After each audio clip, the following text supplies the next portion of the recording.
பொதுச் செயலாளர் மக்களவை உறுப்பினர் அண்ணன் ஆ ராசா அவர்களை உரையாற்ற வருமாறு அன்புடன் கேட்டுக்கொள்கிறோம்.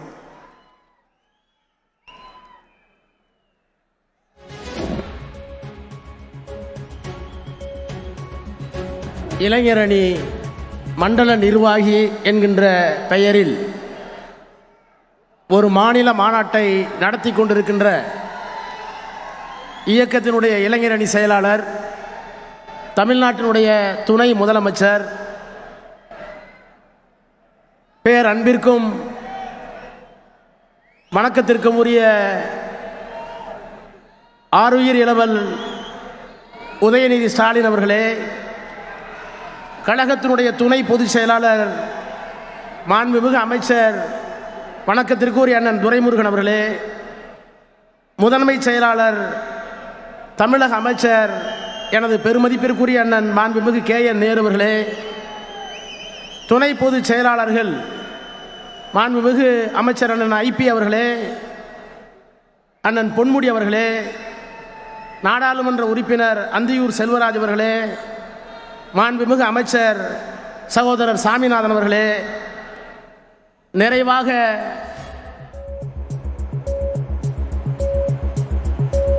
திருவண்ணாமலையில் திமுகவினுடைய இளைஞரணி மாநாடு நடைபெற்று வருகிறது. இது சார்ந்த பார்வைகளை நம்மோடு நேரலையில் இணைந்து பகிர்ந்து வருகிறார் பத்திரிகையாளர் சாமிநாதன். அவரோடு பேசலாம்.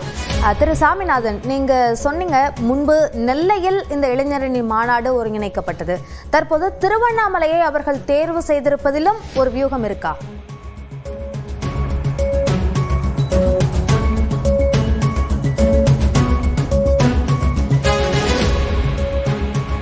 திரு சாமிநாதன், என்னுடைய கேள்வி உங்களுக்கு கேட்கலன்னு நினைக்கிறேன், மீண்டும் கேட்கிறேன். திருவண்ணாமலையை தேர்வு செய்திருப்பதற்கும் ஒரு வியூகம் இருக்கு அப்படின்னு பார்க்கணுமா? திருவண்ணாமலை அப்படின்ற அந்த ஒரு மாவட்டமாக அல்லாமல் வடக்கு மண்டலம் என்று அப்படியாக அதை பார்க்கலாமா? நிச்சயமாக வடக்கு மண்டலம் அப்படின்னு நம்ம சொல்றப்பயே திருவண்ணாமலை, ராணிப்பேட்டை, வேலூர், திருப்பத்தூர், தர்மபுரி, கிருஷ்ணகிரி இந்த மாவட்டங்களை உள்ளடக்கி அதற்கான ஒரு சில பணிகளை செய்யணும் அப்படிங்கிறதுனுடைய முன்னெடுப்புலதான் அவர்கள் வடக்கு மண்டலத்தை தேர்ந்தெடுத்திருக்காங்க. அது மட்டும் இல்லாம திமுக நீங்க பார்க்கலாம், தொடர்ச்சியா அவர்கள் தமிழகம் முழுவதுமே ஏதோ ஒரு வகையில மக்களோடு அந்த முதல்வரை நேரடியா கொண்டு போறதுல ஏதோ ஒரு விஷயங்களை தொடர்ந்து செஞ்சுக்கிட்டே இருக்காங்க. அதனாலதான் முப்பெரும் விழா விஷயத்தை கூட அவர்கள் கரூர்ல செய்தாங்க. அந்த வேலை இப்ப வடக்கு மண்டலத்துல அவர்கள் இதுக்கு ஒரு அச்சாரமா கிட்டத்தட்ட 1,30,000 பேரை வடக்கு மண்டலத்துல கொண்டு போய் அங்க கிட்டத்தட்ட நிர்வாகிகளாக இருக்கக்கூடியவர்களை சந்திக்கிற பொழுது அந்த பகுதியில ஒரு பெரிய எழுச்சியை ஏற்படுத்தும். இன்னொன்று, இன்னைக்கு வடக்கு மண்டலம் அப்படின்னு சொல்றது நடிகர் விஜய் அவர்கள் போன்றவர்களுக்கு ஒரு புதிய வாய்ப்பாக இருக்கப்படக்கூடிய சூழல்ல அந்த பகுதிகள் கொஞ்சம் பின்தங்கிய மாவட்டங்கள் நிறைய இருக்கக்கூடிய பகுதிகள். அங்கெல்லாம் ஒருவேளை ஒரு சினிமா நடிகர் வருகிறார் என்கிற பொழுது அந்த உற்சாகத்துல அதிகமான வாக்குகள் சென்றுவிடக் கூடாது என்கிற ஒரு முன்னெச்சரிக்கை இருக்கு. நீங்க கள்ளக்குறிச்சி மாவட்டங்கள் போன்றவர்கள் நீங்க பாத்தீங்கன்னா கடந்த காலங்களில் விஜயகாந்த் அவர்களுக்கு கடுமையான ஒரு செல்வாக்கு இருந்த மாவட்டங்கள்ல ஒன்றாக அந்த பகுதிகள்லாம் இருந்துச்சு. சோ அது வடக்கு மண்டலத்துல ஒரு இளைஞரணியினுடைய மாநாடு நடத்துவது என்று சொல்வது அந்த வகையில மிக மிக முக்கியத்துவம் வாய்ந்த ஒரு நிகழ்வு தான். நீங்க 2007 முதல்ல திமுகவுடைய இளைஞரணி மாநாடு தொடங்கப்பட்டுச்சு. 2007 தான் அவர்கள் முதல் மாநாடு நடத்தினாங்க. அதுல இருந்து சரியா பாத்தீங்கன்னா ஒரு 20 ஆண்டுகள், 19 ஆண்டுகள்ல நம்ம சரியாகவே சொல்ல போனா ஒரு 19 ஆண்டுகள்ல அன்றைய மாநாட்டை தலைமை தாங்கி நடத்தியவர் இன்றைய முதல்வராக இருக்கக்கூடிய MK ஸ்டாலின் அவர்கள் அன்றைய இளைஞரணியினுடைய மாநில செயலாளராக இருந்தார். இன்று உதயநிதி ஸ்டாலின் அவர்கள் அதே மாநாட்டிற்கு தலைமை தாங்கி திருவண்ணாமலையில இன்னைக்கு அங்க அவர் இளைஞரணி மாநில செயலாளராக இருக்கிறார். சோ இது ஏதோ ஒரு செய்தியை கடத்துகிறது. வருகின்ற சட்டமன்ற தேர்தல்ல இளைஞரணிக்கு இருக்கக்கூடிய ஒரு முக்கியத்துவத்தை சொல்லுது. இன்னொன்று, கட்சிக்குள்ள புதுரத்தை பாய்ச்ச வேண்டிய தேவை இருக்கு அப்படிங்கறத திமுக உள்வாக்கி கொண்டிருக்காங்க. காலந்தோறும் அந்த இயக்கம் தாக்குப்பிடித்து நிற்க வேண்டும்னா புதிய புதிய வரவுகள் உள்ள வரணும். நீங்க அதுக்காக தான் பாத்தீங்கன்னா திமுக தொடர்ச்சியா பலகட்ட வேலைகளை செய்யறாங்க. அதுல ஒன்றுதான் இந்த இளைஞரணியை முன்னிலைப்படுத்துவது. இன்னைக்கு அண்ணா திராவிட முன்னேற்ற கழகமும் திராவிட முன்னேற்ற கழகமும் திருவண்ணாமலை என்பதை தேர்வு செய்வதற்கான காரணத்தை குறிப்பிட்டீங்க. தொடர்ந்து பேசுவோம். தொடர்ந்து MP ஆ ராசா பேசுவதை பார்க்கலாம். 1,04,000 பேர் இளைஞரணியினுடைய நிர்வாகிகள் இருக்கிறார்கள். 68,000 வாக்குச்சாவடிகள் இருக்கிறது. 68,000 வாக்குச்சாவடிக்கும் பாக முகவர்கள் இளைஞரணியின் சார்பில் இருக்கிறார்கள். சென்னை போன்ற பெருநகரங்களில் பாகத்தினுடைய பகுதி கழகத்தினுடைய நிர்வாகிகள் அவர்கள் ஒரு 2 லட்சம் பேர். ஆக ஏறத்தாழ 5 லட்சம் பேரை கிளைக்கழகம் தொடங்கி தலைமை கழகம் வரை நிர்வாகிகளாக இளைஞனுக்கு பெற்றிருக்கிற ஒரு இயக்கம் இந்தியாவில் அல்ல உலகத்திலேயே உண்டென்றால் அது திராவிட முன்னேற்ற கழகம். அந்த பெருமையை செய்து காட்டிய மகத்தான ஒரு இளம் தலைவனாக ஆரியர் இளவல் தம்பி உதயநிதி ஸ்டாலின் அவர்களை நான் பார்க்கிறேன். அவரை நான் பாராட்டுகிறேன், வணங்குகிறேன். அதுவும் சாதாரணமா இப்ப போட்டு காட்டினார்களே, மாவட்ட அமைப்பாளர்களை துணை அமைப்பாளர்களை நேர்காணல் செய்து அதற்கு கீழே இருக்கிற நிர்வாகிகளை தொலைபேசியிலே சந்தித்து பேசி அப்படியெல்லாம் கொண்டு வந்திருக்கிறார்கள். நான் எண்ணி பார்க்கிறேன் வரலாற்றை. 1993ஆம் ஆண்டு இந்த இயக்கத்திற்கு ஒரு சோதனை வந்த நேரத்தில் தஞ்சையிலே பொதுக்குழுவை அண்ணன் கோசிமணி அவர்கள் கூட்டி இந்த இயக்கம்தான் உண்மையான திராவிட முன்னேற்ற கழகம் என்பதை தேர்தல் ஆணையத்திலே நிரூபிப்பதற்காக ஆவணங்களை எல்லாம் பொதுக்குழு ஆவணங்களை எல்லாம் கொண்டு போய் சேர்த்த நேரத்தில் அன்றைக்கு ஆணையத்தினுடைய தலைவராக இருந்த TN சேஷன் சொன்னார், democratically structured only party in India DMK. இப்படி ஒரு தேர்தல் அமைப்பு முறையை, இப்படி ஒரு கட்டுமானத்தை, ஜனநாயகத்தை நான் வேறு எந்த அரசியல் கட்சியிலேயும் காணவில்லை என்று 93 சொன்னார். கொட்டுகிற மலையில் வீசுகின்ற புயலில் சரளை கற்கள் நிரம்பிய மலை உச்சியை நோக்கி நாம் நடக்கிறோம்.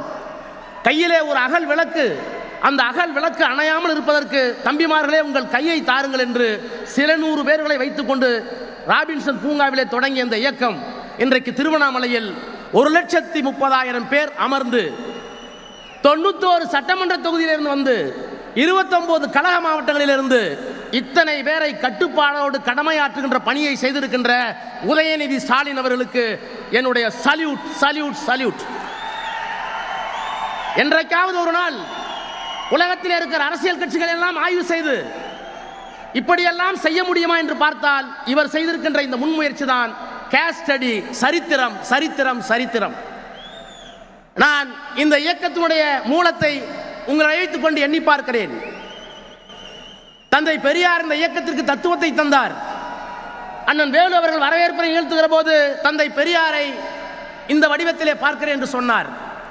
கலைஞர் சொன்னார், எரிமலையாய் சுடுதலாய் இயற்கை கூத்தாய் இறைவனுக்கே எதிர்ப்பு சொன்ன இங்கர்சாலாய் ஏனென்று கேட்பதிலே வயிற நெஞ்ச வாழ்த்தேராய் எப்போதும் பேசுவதில் ஏதர்ஸ் நகர் இங்கர்சாலாய் எம் தந்தை வாழ்ந்திட்டார். பம்பரமும் ஓய்வு வரும் சுற்றிய பின் ஆனால் படுகளமாய் போன பின்னும் சுற்றி வந்தார் என்று தந்தை பெரியார் இந்த மண்ணில் சுற்றி வந்தார். அண்ணா ஆட்சி பொறுப்புக்கு வந்து விட்டார் அந்த தத்துவத்தை முன்வைத்து. ஆனால் அப்போது பெரியாருக்கு மனசலிப்பு ஏற்பட்டது. ஏன் வாழுகிறோம் என்கின்ற அந்த விரக்தி ஏற்பட்டது. விடுதலையிலே எழுதினார், புற்றுநோயால் பாதிக்கப்பட்ட பேரறிஞர் அண்ணா அமெரிக்காவில் இருந்தார். பதறி போய் சொன்னார், தலைவர் அவர்களே உங்களுக்கு ஏன் மனசலிப்பு? எனக்கு தெரிந்து உலகத்திலே எத்தனையோ புரட்சிகளை பார்த்திருக்கிறேன்.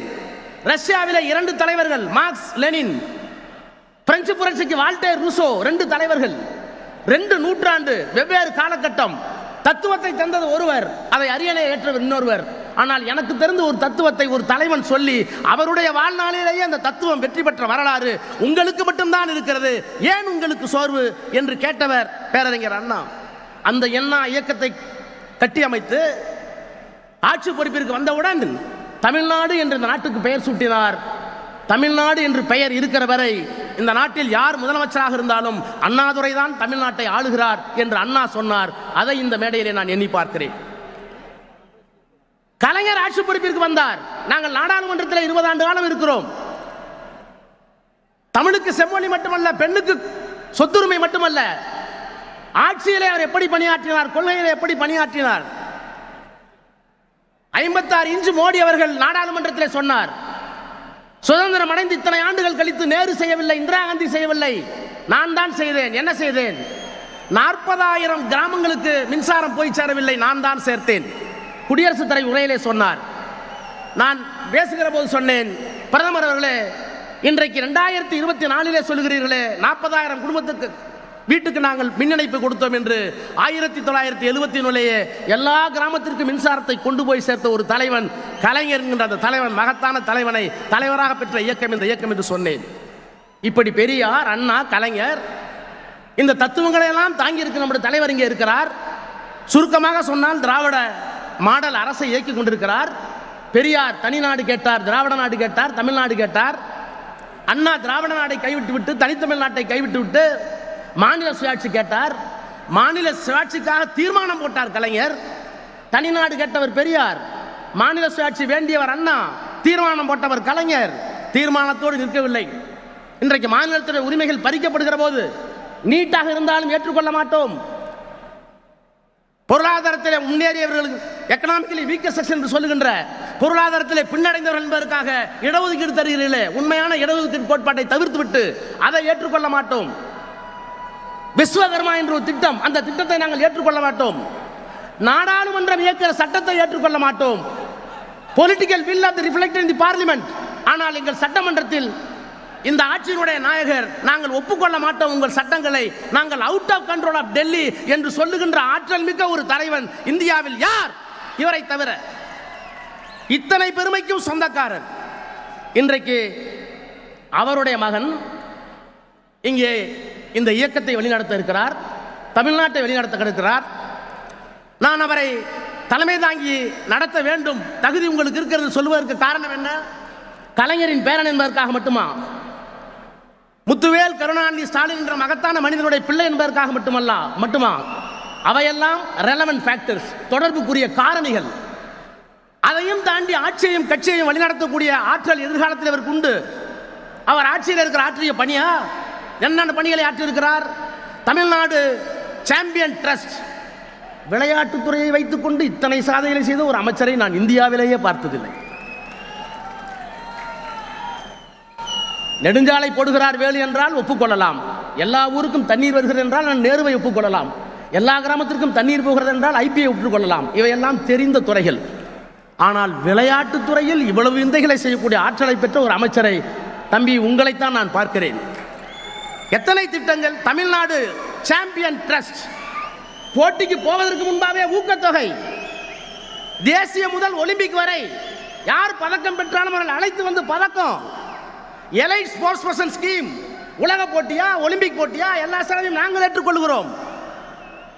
இன்டர்நேஷனல் மெடல் ஸ்கீம், 12 லட்சம் ரூபாய் ஒரு வீரனை தயார் செய்வதற்கு.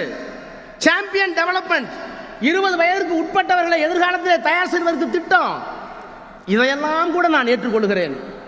சாதாரண சிந்திப்பிலே கூட வந்திருக்க கூடும். தலைவருக்கு பரிசு இருக்கிறீர்களே, அவரிடத்திலே சொல்லி இன்னொரு வேலையை செய்தீர்களே. உள்ளாட்சி துறையில் இன்றைக்கு நான் பெரம்பலூரிலிருந்து கிளம்பினேன். கை கால் இரண்டும் நடக்க முடியாமல் குழந்தை போல ஒருவர் நடந்து வந்தார். ஏனையா சொல்லியிருந்தால் நான் வந்து மனு வாங்கியிருப்பேனே கையில் இருக்கிற மனுவை என்று கேட்டேன். நான் மனு கொடுக்க வரவில்லை, நான் ஒரு பட்டதாரி ஆசிரியர். பிறகு எதற்காக வந்தீர் என்று கேட்டேன். ஒரு லேமினேட் செய்யப்பட்ட காகிதத்தை காட்டினார்.